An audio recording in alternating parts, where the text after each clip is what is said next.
5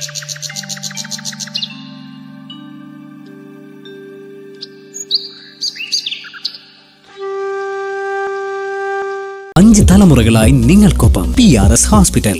സന്ധ്യ, തിരുവാങ്കുളത്തെ ഒരു സ്ത്രീ. ആ സ്ത്രീക്ക് ഒരു ബിഗ് സല്യൂട്ട്. വളരെ വേദനയോടെ, പ്രതിഷേധത്തോടെ, സങ്കടത്തോടെ, പരിതാപകരമായി വിറങ്ങലിച്ച മനസ്സോടെയാണ് ഞാൻ ആ സല്യൂട്ട് കൊടുക്കുന്നത്. മറ്റൊന്നുമല്ല, ആ കുട്ടി എന്തിന് ഇവിടെ ജീവിച്ചിരിക്കണം? 4 വയസ്സായ കുഞ്ഞിനെ പീഡിപ്പിച്ചത് പോട്ടെ, ക്ഷമിക്കണമെന്നാണ് പീഡിപ്പിച്ച ബന്ധു പറയുന്നത്. ആ കുഞ്ഞിന്റെ പേര് ഞാൻ പറയുന്നില്ല. സന്ധ്യയുടെ പേര് ഞാൻ പറഞ്ഞു, മറ്റേ പേര് ഞാൻ പറയുന്നില്ല. ആ മരിച്ചുപോയ കുഞ്ഞിന്റെ അച്ഛന്റെ അടുത്ത ബന്ധു 2 വയസ്സ് മുതൽ കുഞ്ഞിനെ പീഡിപ്പിക്കുക. ഒരു പെൺകുട്ടിയെ, പ്രായപൂർത്തിയായ ഒരു പെൺകുട്ടിയെ, നല്ല ആരോഗ്യവും തടിയൊക്കെ ഉള്ള പെൺകുട്ടിയെ പോലും ആരെങ്കിലും ഒന്ന് പീഡിപ്പിച്ചാൽ, ഒന്ന് റേപ്പ് ചെയ്താൽ, അല്ലെങ്കിൽ ഏതെങ്കിലും തരത്തിൽ മാനസികമായോ ശാരീരികമായോ പീഡിപ്പിച്ചാൽ, പിന്നെയുള്ള ശിഷ്ട ജീവിതത്തിൽ ആ പെൺകുട്ടി എന്തുമാത്രം മനോവേദനയോടുകൂടിയും മനോവ്യതയോടുകൂടിയായിരിക്കും ജീവിക്കുക. ആ പെൺകുട്ടി ഒരു ഭീകരവാദിയോ തീവ്രവാദിയോ ഈ സമൂഹത്തിന്റെ മുഖത്ത് നോക്കി തോക്കെടുത്താൽ നമുക്ക് ആ പെൺകുട്ടിയെ എന്തെങ്കിലും പറയാൻ കഴിയുമോ? ഇവിടെ 2 വയസ്സുള്ള കുട്ടിയാണ്. 2 വയസ്സുള്ള കുട്ടിയെ പീഡിപ്പിച്ചു എന്ന് പറഞ്ഞാൽ 4 വയസ്സിൽ ആ കുട്ടി മരിച്ചില്ലായിരുന്നുവെങ്കിൽ ഈ പീഡനം തുടർന്നുകൊണ്ടേ പോകുമായിരുന്നു. ആ ബന്ധു ഇങ്ങനെ തന്നെ പീഡിപ്പിച്ചുകൊണ്ടേയിരിക്കും. അമ്മ ഇതറിഞ്ഞു. അമ്മ കുറെ ബഹളം ഉണ്ടാക്കി. ഈ കുഞ്ഞിനൊരു അച്ഛനുണ്ട്, കുഞ്ഞിനൊരു ചേട്ടനുണ്ട്, കുഞ്ഞിന് അമ്മൂമ്മയുണ്ട്, കുഞ്ഞിന്റെ കുടുംബമുണ്ട്, കുഞ്ഞിന് അംഗൻവാടി വർക്കറുണ്ട്. ഇവരാർക്കും ഇടപെടാൻ അവസരം കൊടുക്കാതെയാണ് ആ കുഞ്ഞിന് പോയത്. അവരറിഞ്ഞില്ല എന്നാണ് പറയുന്നത്. എന്തായാലും ബന്ധു 2 വയസ്സായ ഒരു കുഞ്ഞിനെ, 4 വയസ്സായ കുട്ടി പോലും എത്രയുണ്ട് ആ കുട്ടിയുടെ ശരീരം കണ്ടാൽ? നമ്മൾ ചാനലുകളെല്ലാം കണ്ടതല്ലേ. അപ്പൊ 2 വയസ്സായിരിക്കുമ്പോൾ ഇതിന്റെ പകുതി വലിയ കാണുകയുള്ളൂ. പകുതി തന്നെ കാണുമോ? പിന്നെയല്ലേ കുഞ്ഞുങ്ങൾക്ക് വളർച്ചയൊക്കെ വരുന്നത്. അച്ഛ എന്നും അമ്മ എന്നും വിളിക്കാനുള്ള പ്രായമായി കാണൂ 2 വയസ്സ്.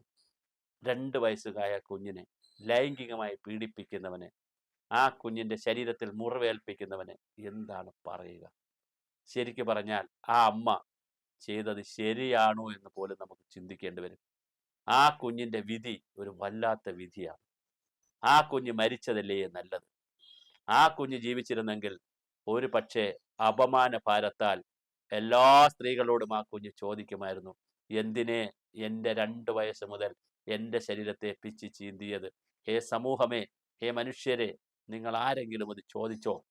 ലൈംഗികത എന്തെന്നറിയാത്ത, ഇത്തരം കാര്യങ്ങളോടൊന്നും യാതൊരുവിധ പരിചയമില്ലാത്ത, അല്ലെങ്കിൽ അത് അറിയാൻ പ്രായമാകാത്ത 2 വയസ്സുകാരിയെ എന്നെ പീഡിപ്പിക്കുന്ന വലിയ പ്രായമായ ഒരു പുരുഷനുള്ള ഈ സമൂഹത്തിൽ എന്ത് സ്ത്രീത്വം, എന്ത് പവിത്രത, എന്ത് ഭരണഘടന, എന്താണ് ഈ സംവിധാനങ്ങൾ? നമ്മൾ നവകേരളം, വനിതാ മതിൽ, പിന്നെ സ്ത്രീകളുടെ സാക്ഷരത, പിന്നെ സ്ത്രീകളുടെ മുന്നേറ്റം, വനിതാ പഞ്ചായത്ത് പ്രസിഡന്റുമാർ, നമ്മൾ തള്ളുന്നതിനും മറിക്കുന്നതിനൊന്നും ഒരു കുറവുമില്ല. 2 വയസ്സുകാരിയെ പീഡിപ്പിച്ചിരിക്കുകയാണ്. 2 വർഷം, 4 വയസ്സ് വരെ ആ കുഞ്ഞ് ജീവിച്ചിരിക്കാതിരുന്നത് എത്രയോ നന്നായി. അതുകൊണ്ടാണ് ഞാൻ ആ കുഞ്ഞിനെ കൊന്ന, അല്ലെങ്കിൽ കുഞ്ഞിനെ വലിച്ചെറിഞ്ഞ അമ്മ മാനസിക രോഗത്തിന് അടിമപ്പെട്ടിട്ടാണെങ്കിലും ആ മാനസിക രോഗം വന്നത് നന്നായെന്ന് ചിലപ്പോൾ ചിന്തിക്കേണ്ടി വരും. ഇതൊരു സന്തോഷത്തോടു കൂടി പറയുന്നതല്ല, അങ്ങനെ ചിന്തിക്കേണ്ടി വന്നു പോകുന്നതാണ്. എന്തിനാണ് ആ കുഞ്ഞിവിടെ ജീവിച്ചിരിക്കുന്നത്? ആ കുഞ്ഞ് ജീവിച്ചിരിക്കാത്തത് ആ കുഞ്ഞിന് നന്നാണ്. കാരണം അത് ജീവിച്ചിരുന്നെങ്കിൽ അത് മറ്റൊരു മാനസിക രോഗിയായി മാറുമായിരുന്നു. അത് ചിലപ്പോൾ കൽപ്പാന്തകാലം ഒരു പ്രതിഷേധിയായി, നിഷേധിയായി അത് വളർന്ന് സമൂഹത്തിനും ചോദ്യചിഹ്നമായി നിൽക്കുമായിരുന്നു. അതുകൊണ്ട് ആ മോൾ പോയതാണ് നല്ലത്.